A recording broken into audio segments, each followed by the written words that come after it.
Compass Mining is your trusted partner in Bitcoin mining. Whether you're investing in one machine or thousands, our customizable solutions are tailored to meet your needs.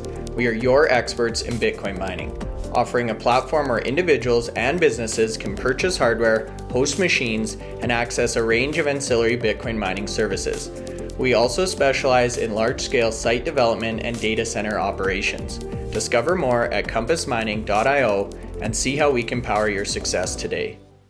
Hey miners, welcome back to the channel McNallie Money, the official home of power mining analysis. Just earlier this morning, we released our $100,000 Bitcoin video, obviously a huge milestone for the entire industry. However, with that being said, regular news doesn't stop. We've got more production reports out from some of the top miners in the space, and that's what we're going to be covering in the second podcast of the day today. Before we get into it, smash the like button, you guys. Big help to myself and the channel. Feel free to subscribe if you're not already, and let us know in the comment section below how you're feeling about the November production results, your outlook on the mining sector in light of this huge $100,000 milestone, and your forecast on Bitcoin price by the end of December 2024. Now, with that being said, let's get into today's video.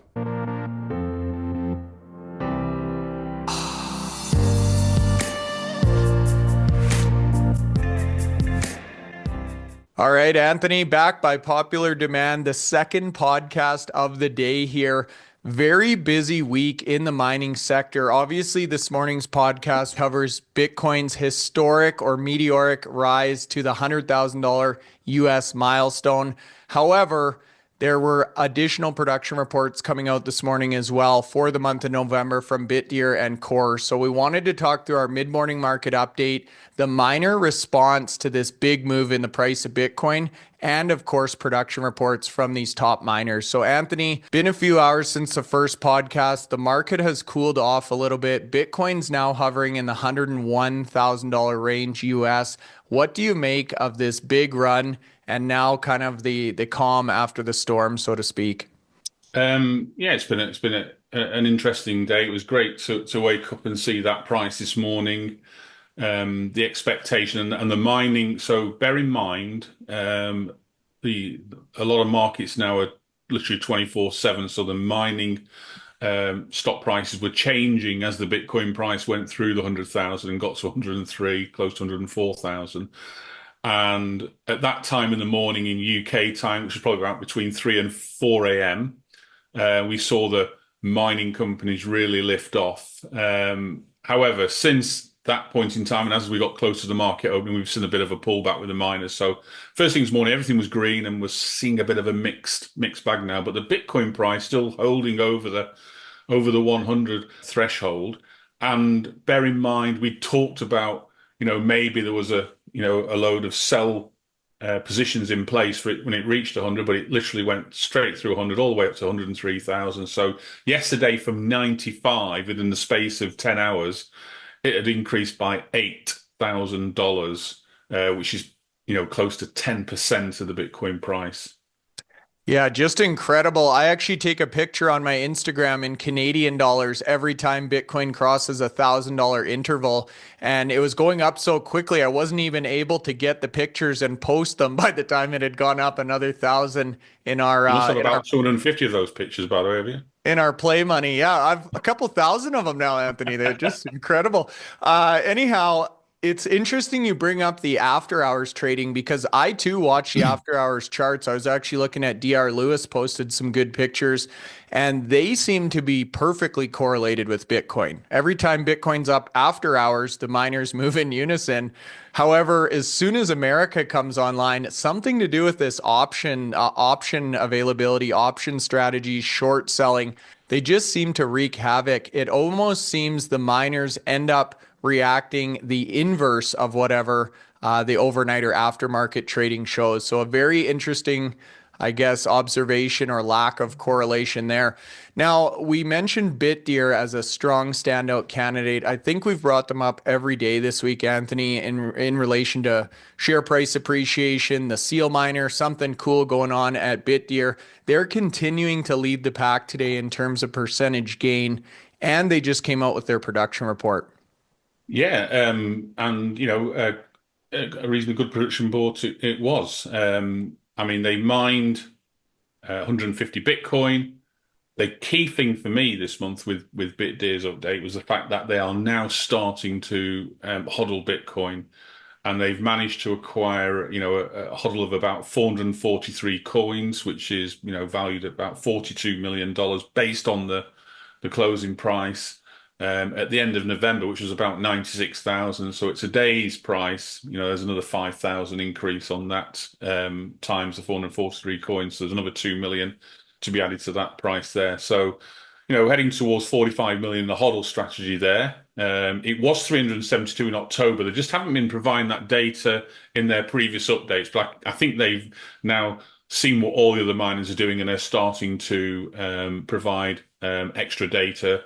And bear in mind, when we saw them on the podcast, they're looking to go on to the US market, so they'll be domestically located in the US. They have a number of sites in the US anyway, but they'll move office from Singapore to the US, and they'll register as a US company. And we know the benefits of that. We can see what HUT8 have done since they merged with USBTC, which reached their anniversary this week of a year, and how that stock price has gone through the roof. Bitdeer also, if we think about the last 2 months, we've seen their stock price really do well over 130% up in the last 2 months. Some fantastic updates in terms of what they're doing.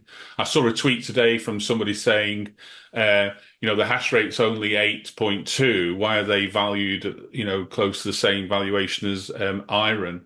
It's very difficult to just look at one part of the company, which is actually in no disrespect to Bitdeer, the self-mining is actually a small part of the company.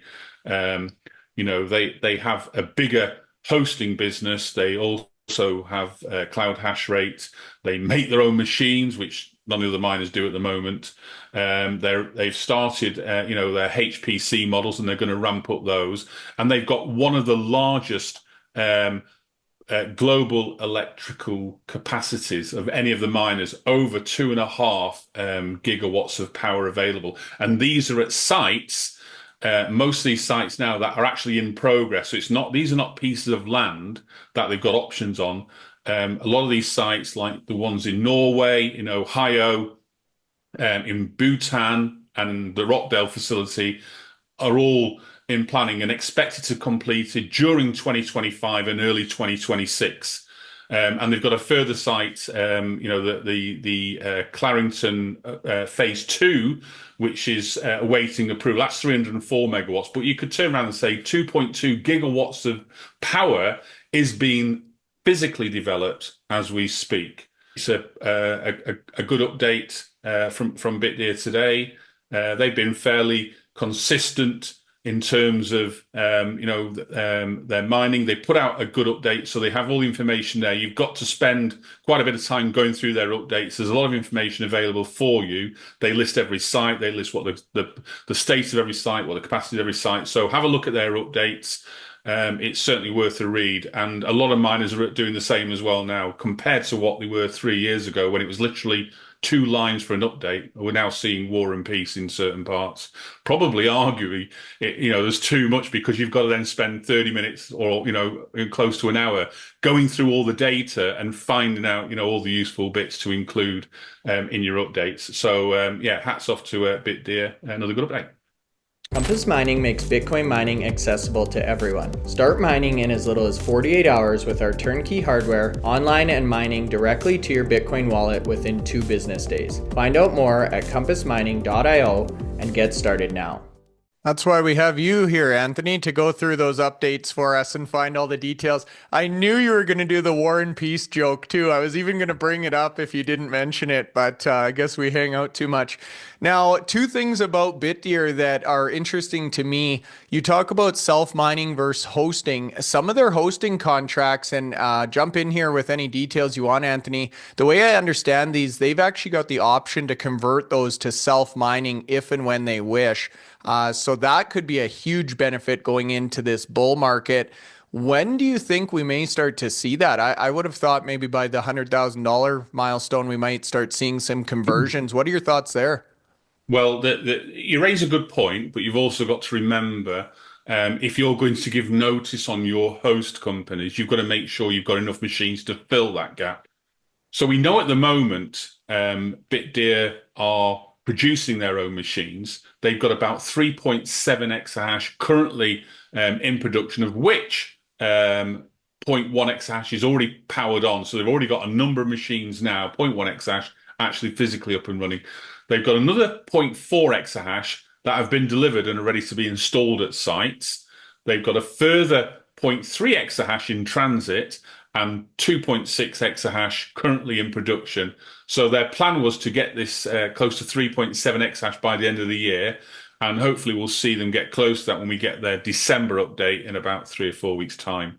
The other interesting part is in 2025, this is the Seal Miner A1 that they're producing at the moment, but they've already turned around and in their second development, the Seal Miner A2, which they are going to increase production to 35 exahash in 2025.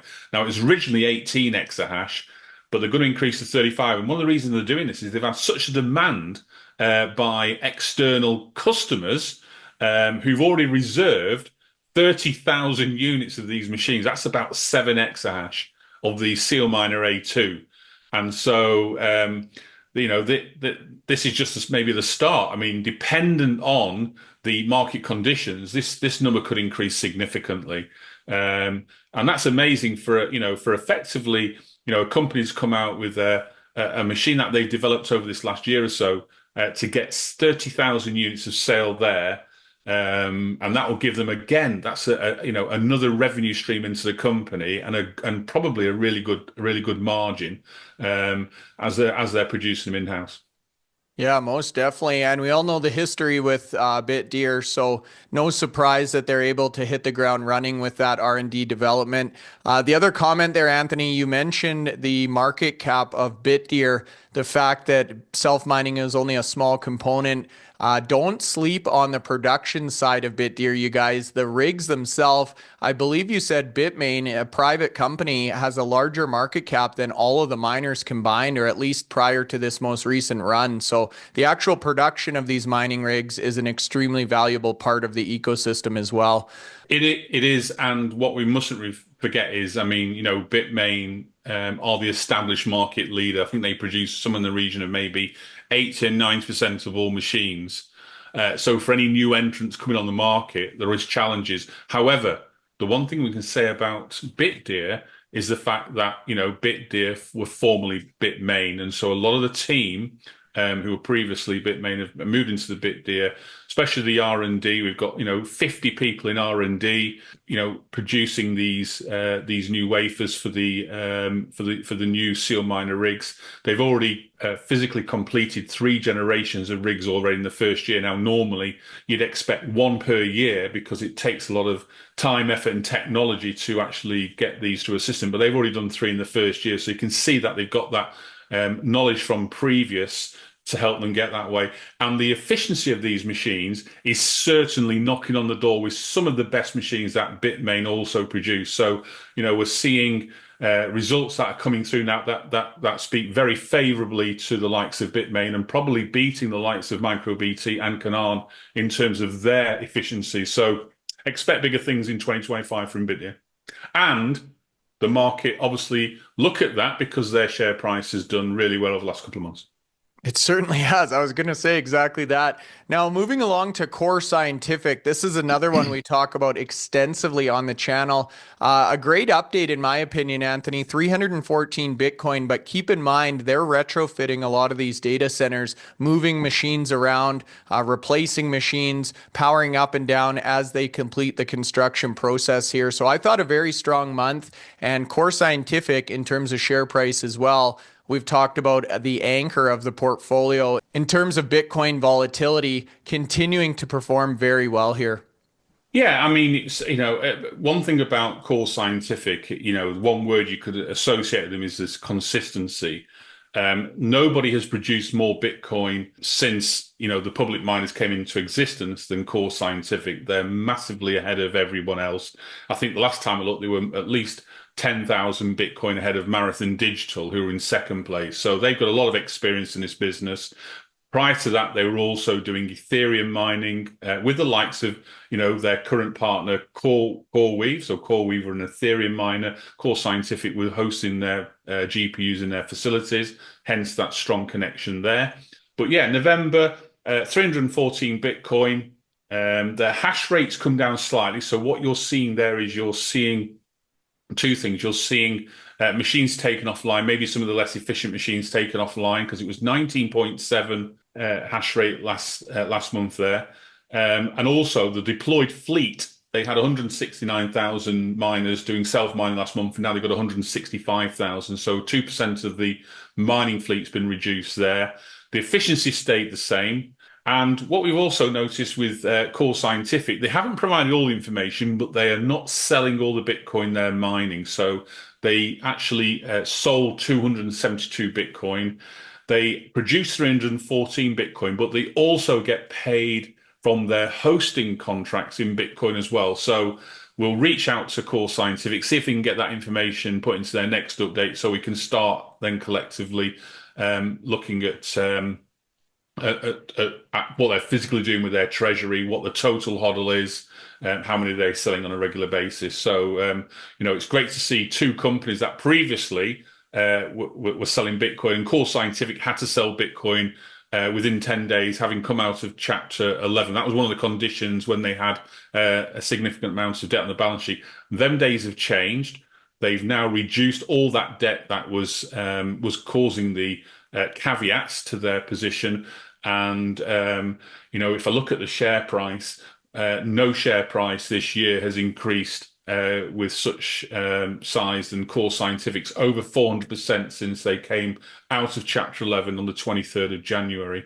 The nearest one to that, I believe, is TeraWulf at 200, just over 200%. So, great year up to now with Core Scientific. We're waiting in anticipation for Q1 of 2025 to occur, when we'll start seeing those revenues from CoreWeave, and that hopefully will wake the market up, because they still look to me to be significantly undervalued when you consider the size of that contract and the duration of that contract. That contract is 12 years plus 5 in terms of options, so potentially 22-year contract delivering well over 500 million of net profit per year. 500 million net profit per year.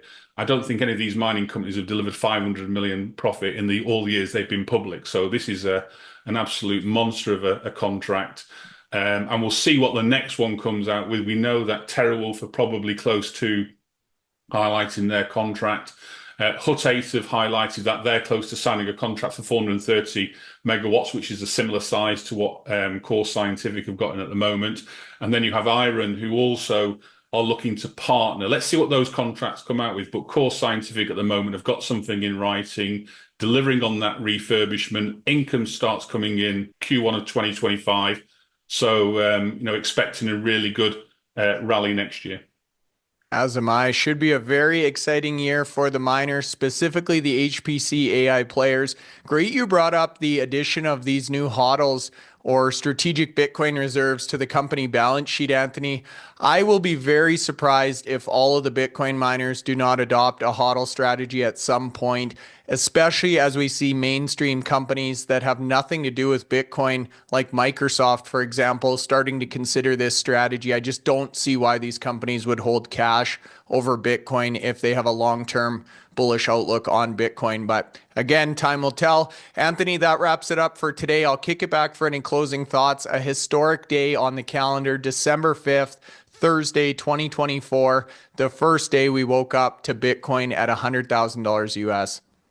Yeah, it's a milestone day. Keep this one in your diaries.